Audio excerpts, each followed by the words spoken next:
യാത്തൊരു പെൺകിടാവേ നിന്റെ നേരറിയുന്നു ഞാൻ പാടുന്നു. കോതമ്പക്കതിരിന്റെ നിറമാണ്, പേടിച്ച പേടമാൻ മിഴിയാണ്.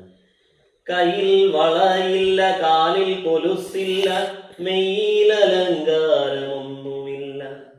ഏറുന്ന യൗവനം മാടി മറയ്ക്കുവാൻ കീറിത്തുടങ്ങിയ ചേലയാണ്.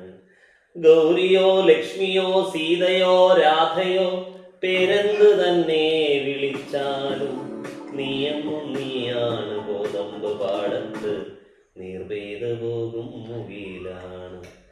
കത്തും വറളി പോൽ ചുട്ടുപഴുത്തോരു കുഗ്രാമഭൂവിൻ കുളിരാണ്. ആരെയോ പ്രാഗി മടയ്ക്കൂരമ്മയ്ക്ക് പുരയിൽ നീ ഒരു കൂട്ടാണ്. ആരാന്റെ കല്ലിന്മേൽ രാഗി അഴിയുന്നൊരച്ഛന്റെ ആശതൻ കൂടാണ്. താഴെയുള്ളിത്തിരി പോന്ന കിടാങ്ങൾക്ക് താങ്ങാണ് താരാട്ട് പാട്ടാണ്. പേരറിയാത്തൊരു പെൺകിടാവേ എനിക്കേറെ പരിചയം നിന്നെ.